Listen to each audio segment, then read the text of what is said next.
우리가 신앙생활하는 목적과 목표가 무엇이냐 그렇게 물으면 대부분의 성도님들이 개인적인 목적과 목표를 이야기합니다.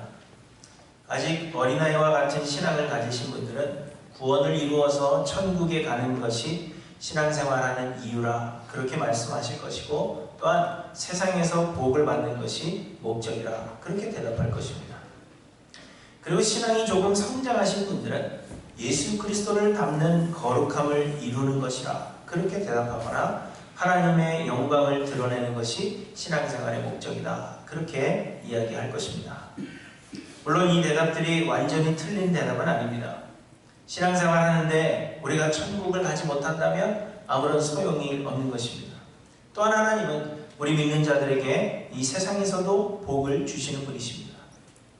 그리고 우리는 예수 그리스도를 닮는 거룩함을 이루어서 하늘나라에 합당한 사람으로 성화되어져 가야 하며, 또한 우리는 우리의 신앙생활을 통하여 하나님의 영광을 나타내야 하는 것입니다. 그러나 이런 것들이 신앙생활의 궁극적인 목적은 아니라는 것입니다. 우리가 신앙생활을 통하여 이루고자 하는 궁극적인 목표는 예수 그리스도를 머리로 하는 한 몸을 이루는 것입니다. 곧 그리스도의 몸된 교회를 온전히 세워가는 것이 우리의 신앙생활의 궁극적인 목표라는 것입니다. 나 한 사람 구원 얻는 것이 하나님이 뜻하신 바가 아니라는 것입니다. 하나님의 뜻은 우리 한 사람 한 사람을 구원하시고 그 구원하신 자들을 교회로 불러 모으셔서 예수 그리스도의 한 몸을 이루시는 것입니다.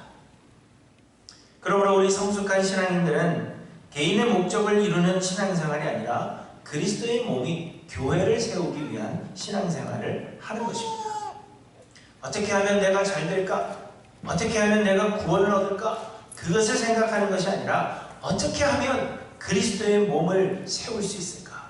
어떻게 하면 교회를 세울 수 있을까? 하는 것을 생각한다는 것입니다. 우리의 구원은 개인적인 것이지만, 우리는 개인적으로 구원을 얻는 것이지만 우리의 신앙생활은 공동체적이어야 한다 하는 것입니다. 여러 번 말씀드렸지만 현대에는 교회 나가지 않는 가난한 성도들이 너무도 많습니다. 혹은 교회를 가도 예배만 드리고 오는 그러한 사람들도 많고, 또 우리 한인들 중에는 아예 성도들과의 관계가 없고 교회 생활에 신경 쓰지 않아도 되는 미국 교회를 다니시는 그 교회를 선호하는 분들도 많이 있습니다. 그러나 이는 개인적인 신앙생활은 가능할지 모르지만 그리스도의 몸된 교회를 세워나가는 신앙생활의 궁극적인 목적은 결코 이루지 못하게 되는 것입니다. 오늘 본문은 우리에게 너무나도 잘 알려진 말씀입니다. 오순절을 지키기 위해서 땅끝에서부터 모여든 경건한 사람들이 때마침 성령을 받고 성령의 말하게 하심을 따라 복음을 전하는 제자들의 말씀을 들었습니다. 특별히 베드로의 설교를 들은 사람들은 마음에 찔려서 형제들아 우리가 어찌할꼬 이렇게 괴로워했습니다. 베드로는 회개하여 각각 예수 그리스도의 이름으로 세례를 받고 죄사함을 받으라, 그리하면 성령의 선물을 받으리라 그렇게 권면했습니다. 그래서 그날 세례를 받고 믿게 된 사람의 수가 3,000이나 되었다 그렇게 말씀하고 있습니다. 그리고 오늘 본문은 그렇게 해서 믿게 된 사람들에게서 성령으로 말미암아 어떠한 변화가 일어났는가 하는 것을 우리에게 말씀해 주고 있는 것입니다.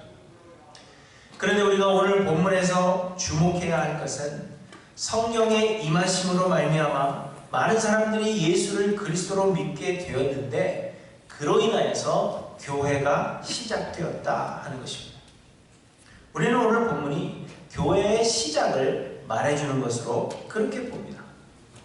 믿게 된 신자들이 서로 모이게 힘쓰고 하나님을 찬미하고 떡을 떼고 함께 교제했다 하는 이것은 교회가 시작되었다 하는 것을 우리들에게 말씀해주고 있는 것입니다.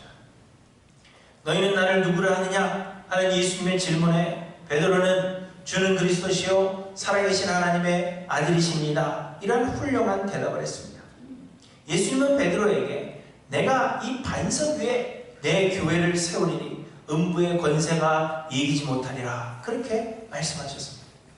그리고 오늘 본문을 바로 이 말씀의 가시적인 성취로 그렇게 보는 것입니다. 물론 최초의 교회는 이스라엘 백성들의 출애굽으로 인해서 이루어진 광야교회가 최초의 교회라고 생각합니다. 그러나 예수님께서 세우시겠다 말씀하신 이 교회는 성령이 임하심으로 말미암아 예수를 그리스도로 믿게 된 오늘 본문에서의 이 성도들이 모여서 이룬 교회입니다. 그래서 사람들은 오늘 본문의 교회를 초대교회라 그렇게 부르는 것입니다. 이처럼 성령이 행하시는 일, 성령이 임하심으로 하시는 일은 교회를 세우시는 것입니다.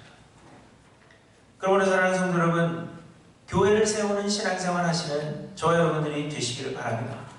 성령이 임하심으로 하시는 일은 교회를 세워나가시는 것입니다. 그리스도의 몸을 세워나가시는 것이지 그저 나 한 사람의 구원을 위해서 성령이 역사하시는 것이 아닙니다. 우리가 어려울 때 기도하면 성령이 나를 도와주시고, 내가 힘들어할 때 기도하면 내 안에 평강을 주시고, 이렇게 내 개인적인 것을 위해서 성령이 역사하시는 것이 아니라 성령이 임하시면 성령은 그리스도의 몸된 교회를 세워나가시는 것입니다. 그러므로 나 자신을 생각하고 내 욕심을 이루는 그러한 개인적이고 이기적인 신앙생활에서 우리가 벗어나서 그리스도의 몸된 교회를 세우기 위해서 나를 교회에 맞추어가고 또 나를 희생하고 공동체적인 그러한 신앙생활을 해나가시는 저와 여러분들이 되시기를 바랍니다.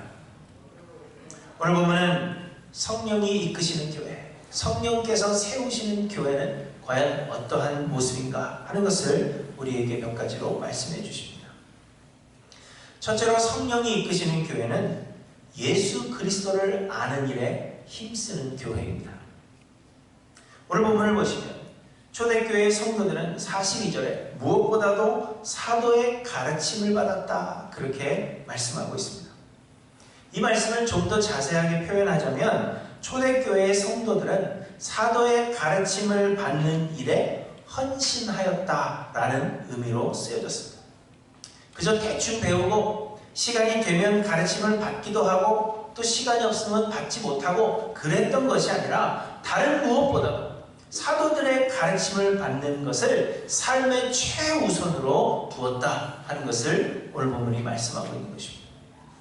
46절에도 날마다 마음을 같이하여 성전에 모이기를 힘썼다 이렇게 말씀하십니다. 그런데 여러분, 이들이 성전에 모여서 무엇을 했겠습니까? 성도들이 모였을 때 하나님을 찬미하고 예배하기도 하였겠지만 이들이 모여서 한 일은 무엇보다도 사도들의 가르침을 받는 일이었을 것이 분명합니다. 이들은 사도들의 가르침을 받기 위해서 날마다 매일같이 성전에 모였다는 것을 말씀하고 있는 것입니다.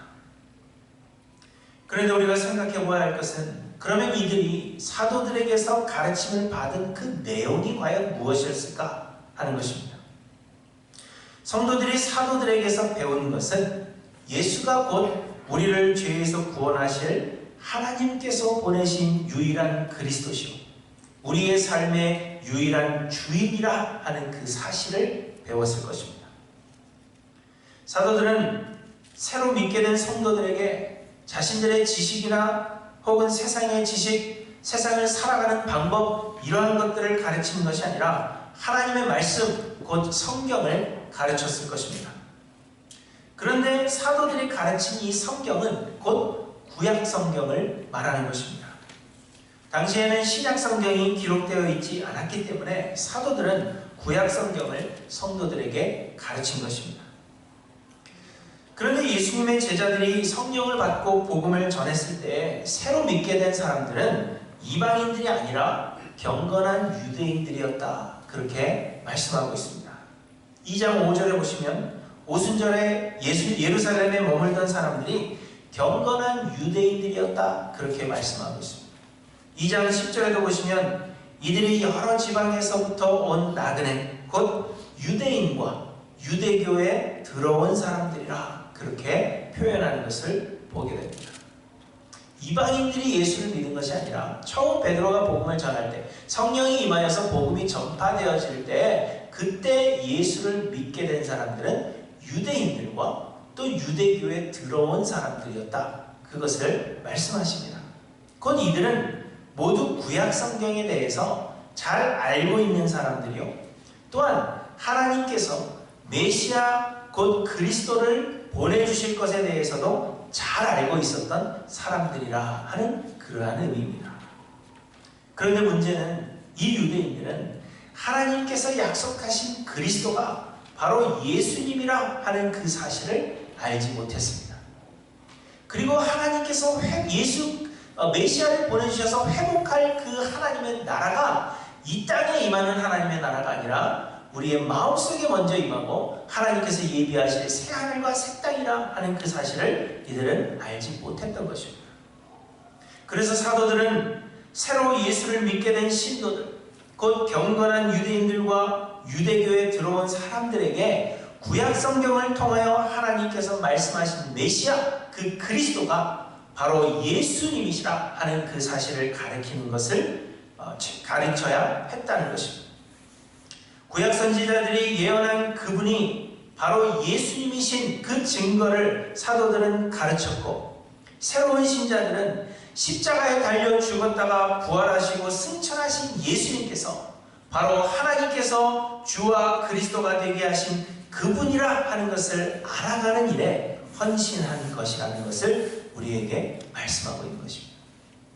다른 것을 배워가는 것이 아니라 구약 성경에 선지자들을 통하여 예언하신 그 메시아가 왜 예수님인지, 예수님께서 하나님께서 예비하신 그리스도시라는 그 사실, 하나님께서 구약 성경을 통해서 많은 선지자들을 통해서 말씀하신 그분이 바로 예수님이다 하는 그 사실을 사도들을 통해서 배워야 했다는 것입니다. 마찬가지로 여러분, 우리도 우리의 구원의 주가 되시는 예수 그리스도에 대해서 알아야 합니다. 왜냐하면 알아야만 믿을 수 있기 때문입니다. 우리가 더 자세하게 예수 그리스도에 대해서 알아가면 알아갈수록 우리의 믿음은 더욱 굳건해지고 성장하게 되는 것입니다. 요한복음 17장 3절에 보시면 영생은 곧 유일하신 참 하나님과 그가 보내신 자 예수 그리스도를 아는 것입니다. 이렇게 말씀하고 있습니다. 신앙생활이라는 것은 우리가 하나님을 위해서 뭔가를 하는 것이 아니라 하나님께서 우리를 위해 예수를 그리스도로 보내주셨다는 그 사실을 알고 믿는 것입니다. 예수가 구원주이심을 깊이 깨달아가는 것이 곧 신앙생활이다 하는 것을 우리에게 말씀하시는 것입니다. 그러나 여러분, 사람들은 예수가 그리스도이심을 안다고 하면서도 사실 이를 온전히 알지 못하며 끊임없이 이 사실을 의심합니다. 예수를 믿는 믿음 외에는 구원의 길이 없다 하는 것을 우리는 말하면서도 여전히 사람들은 예수 외에 다른 길이 있을 수 있다는 생각을 가지고 이 삶을 살아가는 것입니다. 우리의 노력과 행함을 통하여서 하나님께 구원을 구할 수 있는 공로를 삼으려는 그러한 노력들도 우리의 삶 가운데는 계속되고 있는 것입니다. 교회 봉사나 헌신을 많이 했기 때문에 그래서 내가 구원을 얻을 수 있다는 그러한 생각을 우리는 많이 합니다. 하나님의 은혜요, 나의 공로가 아무것도 없다는 것을 우리는 입술로 이야기하고 있지만 그럼에도 불구하고 우리의 마음속에는 그래도 내가 하나님 앞에서 뭔가를 했기 때문에 하나님께서 나에게 더 좋은 것을 주시지 않겠느냐 하는 그러한 마음을 우리의 마음속에 가지고 있다는 것입니다. 그래서 우리는 하나님께 잘 보이기 위해서 뭔가를 자꾸 행해야 하는 그러한 의무적인 신앙생활을 하는 것뿐만 아니라 그러한 신앙을 다른 사람들에게 강요하면서 정죄하며 살아가게 되는 것입니다. 그러나 여러분, 구원은 온전히 하나님의 은혜이며 예수 그리스도를 믿는 믿음으로만 우리의 구원을 확신할 수 있는 것입니다. 그러므로 우리는 끊임없이 배워가야 하는 것입니다. 예수가 하나님께서 주와 그리스도 되게 하신 우리 구원의 유일한 길이 되심에 대해서 우리는 끊임없이 배우고 확신해야 한다는 것입니다. 십자가에서 죽으셨으나 3일 만에 부활하사 승천하여 하나님 우편에 앉아 계신 그 예수가 하나님께서 구약의 선지자들을 통해 약속하신 메시아 되심에 대해서 우리는 배우고 확신하는 일에 제일 먼저 헌신해야 된다는 것을 말씀하고 있는 것입니다. 성령이 이끄시는 교회는 예수가 그리스도이심에 대하여 가르치는 일을 하고 또한 그 일에 대한 갈망이 생겨나는 교회가 성령께서 세워가시는 교회라 하는 것을 우리에게 말씀해주고 있는 것입니다. 그러나 여러분, 안타깝게도 많은 교회들이 예수 그리스도에 대해서 말하지 않습니다.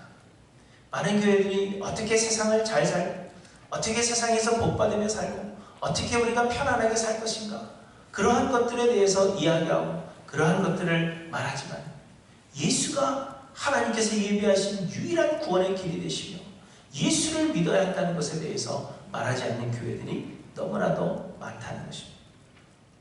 사랑하는 성도 여러분, 우리는 얼마나 예수 그리스도에 대한 가르침을 갈망하고 있는가 여러분 한번 돌아보시길 바랍니다. 얼마나 여러분은 예수님을 알기를 원하십니까? 예수 그리스도에 대해서, 그분이 우리의 구원주가 되심에 대해서 얼마나 알기를 원하며 얼마나 그 안에 우리의 신앙의 뿌리를 내리기를 소망하고 있는가, 우리 자신을 돌아보아야 합니다. 일 많이 하고 수고 많이 하는 것, 그것이 여러분 신앙생활이 아님을 기억하시길 바랍니다. 성령이 충만하시면, 성령께서 역사하셔서 성령께서 우리를 이끄시면 예수를 아는 일에 힘쓴다는 것을 기억하셔서 성령이 우리를 이끄시기를 소망하시는 저와 여러분들이 되시기를 바랍니다. 둘째로, 성령이 이끄시는 교회는 예수 그리스도와 연합함으로 하나가 되는 교회입니다. 새로이 예수를 믿게 된 사람들은 42절에 보시면 둘째로 서로 교제하고 떡을 떼며 오로지 기도하기에 힘썼다, 그렇게 말씀하고 있습니다. 또 46절 중반에도 보시면 집에서 떡을 떼며 기쁨과 순전한 마음으로 음식을 먹었다, 그렇게 말씀하고 있습니다. 그런데 그냥 음식을 먹었다 혹은 성도들이 교제했다 그렇게 말씀하시지 않고 떡을 떼었다 라고 굳이 말씀하시는 이유는 신자들이 모일 때마다 성찬을 행했다 하는 것을 말씀하고 있는 것입니다. 예수님은 십자가에 달려 돌아가시기 전에 제자들과 최후의 만찬을 나누시면서 이 성찬을 행하여 예수 그리스도의 죽음을 기념하라, 그렇게 말씀하셨습니다. 예수님 다시 오시는 날까지 너희는 반드시 이 일을 행하여 나를 기념하라, 그렇게 말씀하셨다는 것입니다. 그래서 성령이 임하심으로 말미암아 새로운 신자들이 생겨나기 시작했을 때 베드로는 주께서 말씀하신 대로 너희가 성찬을 행하여 예수 그리스도의 죽음을 반드시 기념하라, 그렇게 명령했을 것이 분명한 것입니다. 그런데 당시의 성찬은 현재 우리가 하고 있는 성찬식과는 차이가 있었습니다. 지금 우리는 아주 간소화된 그러한 성찬식을 행합니다. 그러나 당시의 성찬이라는 것은 그야말로 만찬이었습니다. 지금처럼 작은 과자 하나와 작은 한 잔의 포도 주스를 마시는 것이 아니라 평소와 다를 것이 없는 식사를 하며 예수 그리스도를 기념했다는 것입니다. 그래서 고린도전서에 보시면 어떤 사람은 먼저 와서 자기 욕심대로 많이 먹고 어떤 사람은 일이 끝나고 늦게 와서 그래서 남은 것이 없어서 성찬에 참여하지 못하는 그러한 일들이 자주 발생했습니다. 그래서 바울이 이 성찬에 대해서 그들을 권면했던 것을 여러분 기억하실 것입니다. 성찬을 행하는데 배고픈 자는 집에서 먼저 먹고 와라. 그래서 음식을 막 욕심대로 먹는 일이 없도록 하라. 그렇게 했던 것을 여러분 기억하실 것입니다. 당시의 성찬은 교제와 성찬이 따로 분리되어 있지 않고 교제가 곧 성찬이요 성찬을 행함으로 이들은 교제했다 하는 것을 우리에게 말씀하고 있는 것입니다. 그래서 그저 음식을 먹었다 혹은 교제했다 그렇게 말하는 것이 아니라 이들은 떡을 떼었다 그렇게 우리에게 말씀하고 있는 것입니다. 그런데 여러분, 이 성찬은 곧 예수 그리스도와 연합하는 것을 의미하는 것입니다. 예수 그리스도의 죽음을 우리가 기념하면서 예수 그리스도의 죽음이 곧 우리의 죽음이라는 것을 마음속에 다짐하고 이제는 우리 안에 예수 그리스도만이 살아 역사하시기를 간구하며 고백하는 것이 곧 성찬입니다. 우리는 성찬을 행할 때마다 우리의 자아가 죽는 것이고, 우리가 성찬을 행할 때마다 예수 그리스도께서 내 안에 살아 역사하시는 것입니다. 그리고 이렇게 함으로 성도가 예수 그리스도 안에서 하나가 되어가는 것입니다. 우리가 하나 되려고 노력하는 것이 아니라 내가 성찬을 통해서 죽고 내 안에 예수 그리스도께서 부활하심으로 우리가 예수 그리스도와 연합하게 될 때 예수 그리스도와 연합한 모든 성도들이 예수 안에서 하나가 된다는 것입니다. 이해가 되시죠? 우리가 힘쓰는 게 아니라는 거예요. 하나 되자, 그렇게 힘쓰는 게 아니라 내가 죽고 내 안에 예수께서 사시고 여러분도 죽고 여러분 안에 예수께서 사시니까 자연적으로 예수 안에서 연합할 수밖에 없다는 것을 우리에게 말씀해 주시는 것입니다. 고린도전서 10장에서 바울 사도가 말씀하셨습니다. 우리가 축복하는 바 축복의 자는 그리스도의 피에 참여함이 아니며 우리가 떼는 떡은 그리스도의 몸에 참여함이 아니냐. 몸이 떡이 하나요 많은 우리가 한 몸이니 우리는 다 한 떡에 참여함이라. 이렇게 말씀하십니다. 성찬은 우리가 예수 그리스도의 몸과 피에 참여하는 것이기 때문에 성찬에 참여하는 자는 모두 그리스도의 몸이 되어 우리가 한 몸이 된다는 것을 말씀하고 있는 것입니다. 우리가 하나가 되는 데에는 여러 가지 방법이 있을 수 있습니다. 맛있는 음식을 함께 먹으러 다닌다든지, 좋아하는 운동을 같이 한다든지, 혹은 영화를 같이 보러 다닌다든지 등등 우리가 같은 취미를 공유하면, 같은 취미를 가진 동호회처럼 우리가 생각하면 우리는 하나가 될 수 있습니다. 같은 목표를 가지고 사회봉사를 같이 함으로 인하여서도 우리는 하나가 될 수가 있습니다. 그러나 여러분, 성령께서 우리를 하나 되게 하시는 것은 그렇게 하나 되는 것을 의미하는 것이 아니라 예수 그리스도의 몸으로서 하나가 되게 하는 것을 말씀하고 있는 것입니다. 우리가 그저 하나 되는 게 아니라 예수 그리스도 안에서 우리가 하나 되기를 원하신다는 것, 한 목표를 가지고 한 분의 영광을 위해서 우리가 함께 수고하는 것, 그것을 하나님께서 원하신다는 것입니다. 그러려면 우리의 자아가 죽고 우리 안에 예수 그리스도로만 충만해야 합니다. 우리 안에 예수 그리스도의 피가 흐르고 우리의 모든 몸의 부분들이 예수 그리스도의 몸이 되어야 한다는 것입니다. 우리는 성찬을 통하여 자아를 죽이고 예수 그리스도와 연합하며 그로 인하여 모든 성도들이 주 안에서 하나가 되어가는 것입니다. 또한 초대교회 성도들은 오로지 기도하기에 힘썼다, 그렇게 말씀하시는데, 기도는 자신의 소원을 아뢰는 것이 아니라 자신의 무능함을 인정하여서 하나님께 모두 맡기는 것입니다. 나는 아무것도 아니요, 나에게는 능력이 없으며 나는 아무것도 할 수 없기 때문에 하나님 역사하시옵소서, 나를 버리고 하나님 앞에 맡기는 것이 기도입니다. 내 생각으로 하나 되지 않고 예수 그리스도 안에 있음으로 우리가 하나가 된다는 것을 우리에게 말씀하고 있는 것입니다. 사랑하는 성도 여러분, 우리는 예수 그리스도의 몸으로서 하나가 되고 있는가 한번 생각해 보시기 바랍니다. 취미생활, 우리가 가진 관심으로 하나가 되는 것, 그것이 아니라 우리는 예수 안에서 우리가 하나 되고 있는가 하는 것을 돌아보아야 합니다. 성찬을 행할 때마다 예수 그리스도와 우리가 연합할 뿐만 아니라 우리의 교제가 그저 스스로 즐기기 위한 교제가 아니라 예수 그리스도의 죽음을 기념하는 성찬이 되기를 간절히 소망합니다. 그래서 우리 교회에 성령으로 충만하여서 성령이 이끄시는 교회, 성령이 우리를 하나 되게 하시는 교회가 되기를 간절히 소망합니다. 셋째로, 성령이 이끄시는 교회는 나가 아닌 우리를 생각합니다. 성령이 임하심으로 예수를 믿게 된 이 초대교회 성도들에게서 나타난 가장 특이한 것은 44절과 45절 말씀입니다. 믿는 사람이 다 함께 있어 모든 물건을 서로 통용하고 또 재산과 소유를 팔아 각 사람의 필요를 따라 나눠주며, 이렇게 말씀하십니다. 자기 것을 팔아서 필요한 사람들에게 나누어 주었고, 어떤 물건도 자신의 소유권을 주장하지 않고 모두가 필요에 따라서 쓸 수 있도록 했다는 것입니다. 어떻게 이런 일들이 가능했을까? 그것은 당시의 신자들이 이 교회란 예수 그리스도를 머리로 하는 한 몸이 되는 것이라 하는 사실을 인식했기 때문입니다. 말씀드린 대로 성령이 임하심으로 행하신 사역은 교회를 세우는 것, 곧 그리스도를 머리로 하는 한 몸을 이루는 것이라 했습니다.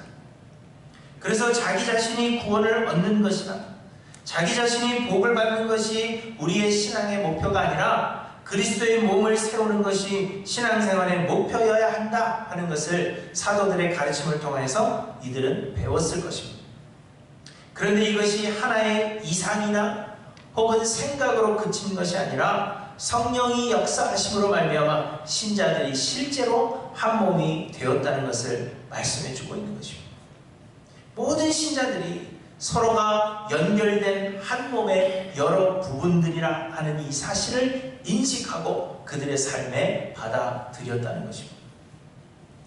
우리 몸의 한 부분이 병에 걸리거나 약하면 몸의 다른 부분들이 이를 무시하지 않습니다. 오른손을 쓰지 못할 일이 생기면 왼손으로 그 할 일을 대신하게 되고, 눈이 다칠 위기에 처하게 되면 눈꺼풀이 내려와서 눈을 보호한다든지 혹은 팔을 올려서 눈을 보호하게 되는 것입니다. 한겨울에 발이 엄청 시린데 손이 나는 장갑을 끼고 있으니까 괜찮다 그렇게 생각하며 이를 무시하지 않는다는 것입니다. 발이 차가우면 손이 발을 감싸게 되어 있는 것입니다. 이는 그렇게 하려고 해서 또 노력해서 되는 것이 아니라 한 몸이라면 당연한 결과입니다. 마찬가지로 성령께서 이루고자 하시는 것은 개인의 구원을 넘어서 그리스도의 몸을 세우는 것이요, 그러므로 성령의 임하심으로 성령이 이끄시는 교회가 되면 이는 지극히 자연스러운 것이라 하는 것을 우리에게 말씀하고 있는 것입니다. 하나님은 도움이 필요한 연약한 자들을 도우시는 하나님이심을 우리에게 말씀하십니다. 하나님은 선지자들을 통해서 항상 고아와 과부 그리고 나그네와 같이 연약한 자들을 도울 것을 우리에게 말씀하셨습니다. 신명기 10장 18절에 보시면 우리 하나님은 고아와 과부를 위하여 정의를 행하시며 나그네를 사랑하여 그에게 떡과 옷을 주시는 하나님이시라 그렇게 말씀하고 있습니다.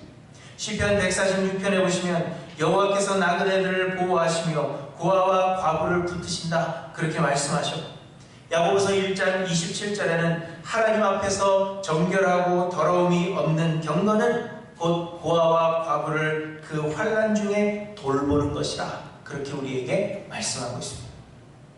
하나님께서 도움이 필요한 연약한 자들을 도우시기 때문에 성령이 임하시면 도움이 필요한 자들을 돕는 것이 당연하다는 것입니다. 하나님께서 이 일에 관심을 가지고 계시기 때문에 하나님의 영인 성령이 우리에게 임하셔서 우리를 이끄시면 하나님의 관심이 있는 그 일에 우리를 사용하신다는 것입니다. 성령의 사역은 그리스도의 몸을 세우는 것이기 때문에 성령이 이끄시면 한 몸이 되어서 나라는 관점에서 우리라는 관점으로 변하게 된다는 것을 우리에게 말씀하고 있는 것입니다. 여러분, 우리는 나를 생각합니까? 아니면 우리를 생각합니까? 돌아보시면 성령이 임하시고 우리 가운데 충만하시게 되면 나에서 우리로 변화하게 된다 하는 것을 여러분 기억하셔서 성령의 충만함을 간구하시는 저와 여러분들이 되시길 바랍니다. 사실 세상의 모든 교회들이 오늘 본문에서 말씀하시는 이런 교회가 되기를 소원합니다. 그래서 많은 교회들이 초대교회로 돌아가자 혹은 원형교회의 모습을 회복하자 이러한 구호를 외치면서 가진 것들을 서로 나눈다든지 하는 노력을 통하여 이 초대교회의 모습을 회복하고자 노력합니다. 그러나 여러분, 이는 우리의 힘과 노력으로 되는 것이 아니라 성령이 이끄시는 교회가 되면 성령께서 이러한 교회를 만들어 가신다는 것을 우리에게 말씀하고 있는 것입니다. 사도들의 가르침을 받고 성전에 모이기를 힘쓰며 성찬을 행하고 제물을 서로 나누는 것은 성령이 이끄심에 대한 결과이지 성령으로 충만하게 되는 방법이 아니라는 것입니다. 그러므로 우리 교회는 성령이 우리를 이끄시는 교회가 되기를 소망하며 우리의 생각과 욕심을 내려놓고 성령의 역사를 기도하며 기다릴 줄 아는 그러한 저와 여러분들이 되시기를 간절히 소망합니다. 여러분, 내 뜻대로 되지 않아도 괜찮습니다. 내 생각엔 이건 분명히 잘못돼 가고 있는 건데 그렇게 생각하셔도 여러분 괜찮습니다. 또 급하지 않습니다. 왜냐하면 하나님께서 교회의 주인 되시고 예수 그리스도께서 우리 교회의 머리가 되시며 우리 교회가 성령이 이끄시는 교회가 된다면 하나님은 반드시 우리 교회를 통하여 하나님이 계획하신 선한 일을 이루어 가실 것이기 때문입니다. 그러므로 여러분 걱정하지 마십시오. 근심하지 마시기 바랍니다. 그저 기도하시기 바랍니다. 성령이 이끄시는 교회가 되기를 소망하며 하나님 앞에 엎드리고 기도하는 우리 교회가 되기를 간절히 소망합니다. 아시는 대로 목회하는 거 어렵죠? 저도 어렵습니다. 항상 제가 이렇게 막 밝게 보이지만 그래도 목회하는 것은 어렵습니다. 왜냐하면 여기 한 60여 분이 앉아 계시는데 이 60여 분을 다 만족시킨다는 것이 쉽지 않기 때문에 그래요. 제가 무슨 신도 아니고 어떻게 여러분의 마음을 다 만족을 시키겠습니까? 그래서 제가 쓰는 방법은 별게 아니라 그냥 기도하고 기다리는 겁니다. 그래서 하나님께서 저에게 어떤 확신을 주실 때까지 성령께서 인도하시는 대로 그저 따라가는 것이 제 목회의 방식이며 제 목회의 철학입니다. 그래서 여러분 부탁드립니다. 우리 교회는 성령께서 역사하시고 성령께서 주관자 되심을 좀 인정하는 교회가 되기를 간절히 소망합니다. 기다리십시오. 기도하십시오. 그리고 성령의 인도하심에 순종하여서 성령이 이끄시는 교회가 되기를 소망합니다. 세상은 교회를 이야기할 때 사람이 많이 모이는 교회, 교회 건물이 크고 아름다운 교회, 지역 봉사를 하는 교회, 혹은 세계 선교든지 이러한 일들을 많이 하는 교회를 좋은 교회라 그렇게 이야기합니다. 목사님을 소개할 때에도 이 목사님은 언제 부임해서 목사님이 부임하시자마자 교회가 몇 명으로 늘어났고 또 이 목사님은 어떤 직분을 가지고 무엇을 하고 이러한 것들을 자랑하는 그러한 사람들이 많이 있습니다. 세상은 대부분 이러한 교회가 되기를 원하고 그러한 교회가 되는 것을 목표로 합니다. 그러나 여러분, 하나님께서 기뻐하시는 교회는 이러한 것들과는 상관이 없습니다. 하나님께서 기뻐하시는 교회는 예수를 알아가는 일에 힘을 쓰는 교회이고 예수 그리스도로 말미암아 하나 되는 그러한 교회이고 또한 나가 아니라 우리를 생각하는 그리스도의 몸을 세워나가는 교회를 하나님께서 기뻐하십니다. 그리고 성령이 이끄시는 교회는 바로 이러한 교회라는 것을 우리에게 말씀하고 있는 것입니다. 저는 우리 하이랜드 교회가 이처럼 성령이 이끄시는 교회가 되기를 간절히 소망합니다. 그래서 사람들이 우리 하이랜드 교회를 이야기할 때 그 하이랜드 교회는 예수 외에는 할 말이 없는 것 같아 이렇게 이야기하는 교회가 되기를 소망합니다. 하이랜드 교회 갔더니 그 사람들은 자기 생각이라고는 전혀 없는 사람들인 것 같아. 서로가 서로에게 순종하고 서로가 뭐가 필요한지를 먼저 알아서 그 일을 도와주려고 노력하고 그러다 보니까 예수 안에서 하나 되고 예수 그리스도로 하나 되고 서로 도와주다 보니까 어려운 사람이 없는 교회인 것 같아. 저는 우리 하이랜드 교회가 이러한 소문이 나는 교회가 되기를 소망합니다. 건물이 어떻고 얼마나 많은 것을 가졌고 얼마나 많은 교인이 모이고 얼마나 많은 일을 하고 그러한 교회가 아니라 하이랜드 교회는 예수 그리스도를 아는 일에 미쳐있는 사람들이다. 하이랜드 교회는 자신의 생각이 없고 그저 하나님의 뜻을 이루는 데만 신경 쓰는 교회다. 하이랜드 교회만 가면 마음의 근심이 사라지고 성도가 하나 되어 돕는 것을 볼 수 있다. 이러한 소문이 나는 귀한 교회가 되기를 간절히 소망합니다. 하이랜드 교회는 예수 외에는 자랑할 것이 없는 교회가 되기를 소망합니다. 그래서 우리 교회가 온 백성에게 칭송을 받고 하나님께서 그저 사람들을 더하시는 그러한 교회가 아니라 구원받을 사람을 날마다 더하시는 하이랜드 교회를 통하여 구원 얻는 사람들을 날마다 더하시는 하나님이 세워가시는 교회, 성령이 이끄시는 교회가 되기를 주님의 이름으로 간절히 축원합니다. 기도하십니다.